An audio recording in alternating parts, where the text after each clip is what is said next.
Breaking news చూస్తున్నాం. అమెరికాలో తెలుగోళ్లు హ్యూమన్ ట్రాఫికింగ్ కు పాల్పడుతున్నట్టుగా సమాచారం వస్తుంది. సో ఆలస్యంగా ఈ వార్త వెలుగులోకి వచ్చింది. తెలుగు వాళ్లే అమెరికాలో చాలా మంది యువతీ యువకుల్ని నిర్బంధించి బలవంతంగా పని చేయించుకుంటున్నారు.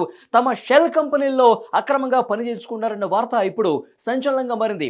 ప్రిన్స్టన్ పోలీసులు, అమెరికాలో నుండి ప్రిన్స్టన్ పోలీసులు అక్కడికి వెళ్ళి శోధిస్తే ఈ వాస్తవాలు బయటకు వచ్చాయి. యాక్చువల్గా ఈ బలవంతపు పని చేసుకున్నటువంటి సందర్భంగా అక్కడ కొన్ని షెల్ కంపెనీలు ఏర్పాటు చేసుకుని అనేక ప్రాంతాల నుంచి వస్తున్నటువంటి ఒక ఏజెన్సీ ద్వారా ఈ విధంగా వాళ్ళని అక్కడికి రప్పించుకుని షెల్ కంపెనీల్లో బలవంతంగా పనిచేసుకుంటున్నారు. ఎవరైతే ఉద్యోగాల కోసం వస్తారో అనేక ప్రాంతాల నుంచి, అనేక దేశాల నుంచి వస్తారో ఒక ఏజెన్సీ ద్వారా రప్పించుకుని తమ షెల్ కంపెనీల్లో బలవంతంగా వాళ్ళని నిర్బంధించి పనిచేసుకుంటున్నారంట. వాళ్ళకి సంబంధించిన పాస్పోర్ట్లు, వీసాలన్నీ కూడా తమ దగ్గర పెట్టుకుని వాళ్ళకి ఎక్కువ సమయం పనిచేసుకున్నారు, ఎక్కువ కాలం పాటు వాళ్ళతో పనిచేసుకున్నారు. సరిగ్గా వారికి శాలరీస్ కూడా ఇవ్వకుండా బలవంతంగా అక్రమ పద్ధతిలో పనిచేసుకుంటారన్న సమాచారంతో పోలీసులు ఆ నలుగురు తెలుగు వ్యక్తులను కూడా అరెస్ట్ చేశారు. ఈ అక్రమ దందా చేసింది హ్యూమన్ ట్రాఫికింగ్, వాళ్ళని నిర్బంధించి పని చేసుకున్నటువంటి విషయంలో నలుగురు తెలుగు వ్యక్తులే కీలకంగా ఉన్నారు.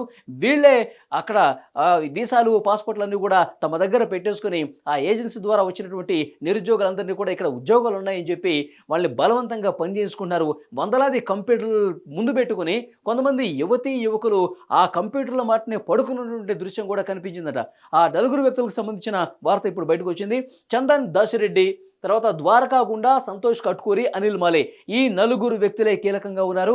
ఆ షెల్ కంపెనీలు ఏర్పాటు చేసుకోవటం, ఒక ఏజెన్సీ ద్వారా నిరుద్యోగులు తెప్పించుకోవటం, వాళ్ళ పాస్పోర్ట్లు, వీసాలన్నీ లాక్కుని తమ దగ్గరే పెట్టుకుని అక్రమ పద్ధతిలో వాళ్ళతో పని చేయించుకుంటున్నారు, నిర్బంధించారని చెప్పి వార్త ఎప్పుడైతే బయటకు వచ్చిందో ఇది పూర్తిగా రెండు తెలుగు రాష్ట్రాల్లో కూడా పూర్తిగా చర్చనీయాంశం అవుతుంది. సో అమెరికాలో తెలుగు వాళ్ళు ఏదైనా ఇబ్బందులు పడుతున్నారు, కష్టాలు పడుతున్నారు తెలుగు వాళ్ళని, సో అక్కడ నానా రకాలుగా బాధలు పడుతున్నారు, వాళ్ళని ఇక్కడికి రప్పించాలని చెప్పి పెద్ద ఎత్తున ఇలాంటి వార్తలు మనం చూస్తుంటాం. కానీ మన తెలుగు రాష్ట్రాలకు సంబంధించిన నలుగురు వ్యక్తులు అక్కడ అక్రమ పద్ధతిలో కొంతమందిని వ్యక్తుల్ని నిర్బంధించి వాళ్ళతో బలవంతంగా పని చేసుకున్నటువంటి విషయం ఎప్పుడైతే వెలుగులోకి వచ్చిందో అది పూర్తిగా చర్చనీయాంశమైనటువంటి సిచ్యువేషన్ కనిపిస్తుంది. యాక్చువల్గా వాళ్ళు నివాసం ఉంటున్నటువంటి ఆ అపార్ట్మెంట్లో ఎక్కువగా వందల కొద్దీ యువతీ యువకులు కనిపించేసరికి అసలు ఇక్కడ ఏం జరుగుతుందని చెప్పి అక్కడ ఉన్నటువంటి ప్రిన్స్టన్ ప్రాంతంలో ఉన్నటువంటి వీళ్ళు దందా చేసేటువంటి ప్రాంతంలో ఉన్నటువంటి ఒక వ్యక్తి పోలీసులకు కంప్లైంట్ చేశారు. ఇక్కడ ఏదో జరుగుతుంది, ఒకసారి పసిగట్టండి, ఇక్కడ శోధన చేయండి అని చెప్పి ఆ వ్యక్తి కంప్లైంట్ చేస్తే ప్రిన్స్టన్ పోలీసులు ఈ నివాసం దగ్గరికి వచ్చి చూస్తే కనుక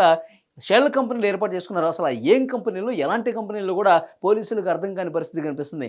వందల మంది యువతీ యువకులు అక్కడ కనిపించారు. కొంతమంది యువతులైతే అంటే లేడీసు, అంటే అక్కడ జాబ్ చేసేటటువంటి ఫీమేల్ ఎంప్లాయీస్ ఎవరైతే ఉన్నారో వాళ్ళు కంప్యూటర్ల దగ్గర వాళ్ళకి అక్కడే భోజనం, అక్కడే పడుకోవటం, అక్కడే చేయటం, వాళ్ళకి బయటకు పంపించే పరిస్థితి లేదు, బయటకు వెళ్దామన్నా పర్మిషన్ లేదు. సో అట్లా అక్రమంగా నిర్బంధించి వాళ్ళతో పని చేయించుకున్నారు. నిజంగా షెల్ కంపెనీలు ఏర్పాటు చేసి అక్కడ పని చేయించుకుంటున్నారా, నిరుద్యోగుల చేత ఉద్యోగాలు ఇప్పిస్తామని చెప్పి ఇంకేమన్నా అక్రమ దందాలు చేస్తున్నారా, ఇంకేమన్నా అసభ్యకరమైన కార్యక్రమాలు అక్కడ ఏమైనా జరుగుతున్నాయని చెప్పి లోతుగా ఇన్వెస్టిగేట్ చేస్తామని చెప్పి ప్రిన్స్టన్ పోలీసులు చెప్తున్నారు. ప్రిన్స్టన్ పోలీసులు ఒక అఫీషియల్ మీడియా కూడా మెసేజ్ పంపించారు, అఫీషియల్గా వాళ్ళు సమాచారం ఇచ్చారు, మీడియా ప్రెస్ నోట్ కూడా రిలీజ్ చేశారు. ప్రిన్స్టన్ పోలీసులు అమెరికాలో చాలా ప్రాంతాల్లో ఈ విధంగా వీళ్ళు షెల్ కంపెనీస్ ఏర్పాటు చేసుకోవటం, అక్రమ పద్ధతిలో వాళ్ళందరినీ తీసుకోవటం, అంటే ఆ ఏజెన్సీ ద్వారా ఎవరైతే నిరుద్యోగులు అప్రోచ్ అవుతారో సో వాళ్ళ దగ్గర కొంత డబ్బు కట్టించుకోవటం, ఇక్కడ ఉద్యోగం ఇప్పిస్తామని చెప్పి వీళ్ళ దగ్గర తీసుకురావటం, వీళ్ళ అక్రమ పద్ధతిలో పనిచేయించుకోవటం. సో ఈ రకమైనటువంటి దందా జరుగుతుంది. ఇదే జరుగుతుందా లేకపోతే ఇంకేమైనా కార్యక్రమాలు కూడా జరుగుతున్నాయని చెప్పి పూర్తి స్థాయిలో ఇన్వెస్టిగేట్ చేయాల్సిన అవసరం కనిపిస్తుంది. అమెరికాలో చాలా ప్రాంతాల్లో ఇలాంటి షెల్ కంపెనీస్ ఏర్పాటు చేశారంట. అన్ని షెల్ కంపెనీల్లో సోదాలు జరుగుతున్నాయి. ఈ తెలుగు వ్యక్తులు, నలుగురు వ్యక్తులు ఎవరైతే ఉన్నారో వీళ్ళే ప్రధానంగా ఉన్నారు. ఇక్కడ చందన్ దాశిరెడ్డి అలాగే అనిల్ మాలే వీళ్ళు ఫ్రెండ్స్గా తెలుస్తుంది.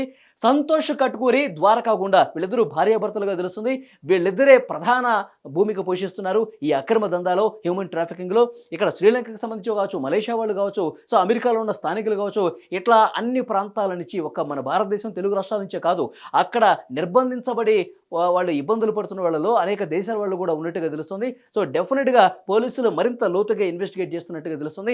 ఈ షెల్ కంపెనీలు ఎప్పుడు ఏర్పాటు చేశారో, ఎప్పటి నుంచి ఈ అక్రమ దందా జరుగుతుంది, ఈ విధంగా నిర్బంధించి బలవంతంగా ఎప్పటి నుంచి పనులు చేసుకుంటున్నారు, సో వీళ్ళ పేరెంట్స్తో వీళ్ళు ఏం చెప్పుకుంటున్నారు, బాధితులుగా ఉన్న వాళ్ళు వాళ్ళ వర్షన్ ఏంటి, ఇవన్నీ కూడా సమాచారం సేకరిస్తున్నట్టుగా తెలుస్తుంది. ఇంకా అక్రమ వ్యవహారాలు ఏమైనా అక్కడ జరుగుతున్నాయా, షెల్ కంపెనీల మాటున ఇంకేమైనా అక్రమ దందాలు జరుగుతున్నాయి, వీటన్నిటిని కూడా ఇన్వెస్టిగేట్ చేస్తున్నటువంటి పరిస్థితి కనిపిస్తుంది. సో ప్రిన్స్టన్ పోలీసులు అధికారికంగా ఇచ్చినటువంటి సమాచారం ప్రకారం నలుగురు వ్యక్తులు అక్రమ దందా చేస్తున్నారు, నిర్బంధించి పని చేయించుకున్నట్టుగా తెలుస్తుంది. సో ఈ నలుగురు వ్యక్తులకు సంబంధించి ఇంకా మరిన్ని డీటెయిల్స్ తెలుసుకోవాల్సిన అవసరం ఉందని చెప్తున్నారు. సో తెలుగు రాష్ట్రాలకు సంబంధించిన వ్యక్తులు అక్కడ అక్రమ పద్ధతిలో ఈ విధంగా వ్యవహారం సాగుతున్నది తెలుగు రాష్ట్రాల్లో చర్చనీయాంశంగా మారుతున్నటువంటి సిచ్యువేషన్ కనిపిస్తుంది. సో ఓవరాల్గా చూసుకుంటే కనుక ఈ నలుగురు వ్యక్తులు ఎప్పుడు అమెరికాకి వెళ్ళారు, ఇలాంటి బిజినెస్ ఎప్పుడు స్టార్ట్ చేశారు, ఆ ఏజెన్సీ కూడా ఇక్కడ కీలకంగా మారుతున్న పరిస్థితి కనిపిస్తుంది. ఎందుకంటే చాలామందికి ఉద్యోగాలు ఇప్పిస్తామని చెప్పి ఈ నలుగురు వ్యక్తులకు కాంటాక్ట్లు వెళ్ళి వీళ్ళ దగ్గర కంపెనీలు ఉన్నాయని చెప్పి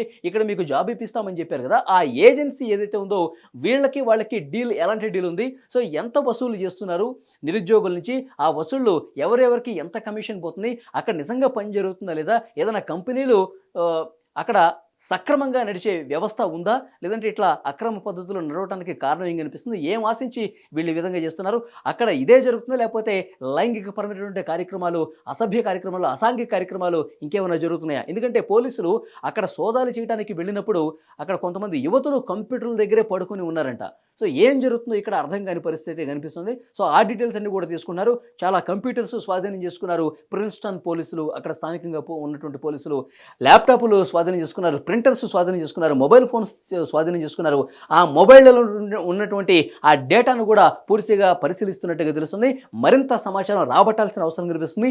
ఈ నలుగురు తెలుగు వ్యక్తులను అయితే అక్కడ అరెస్ట్ చేసి వాళ్ళని ఇన్వెస్టిగేట్ చేసి మరింత సమాచారం రాబట్టే పరిస్థితి ప్రస్తుతం కనిపిస్తోంది.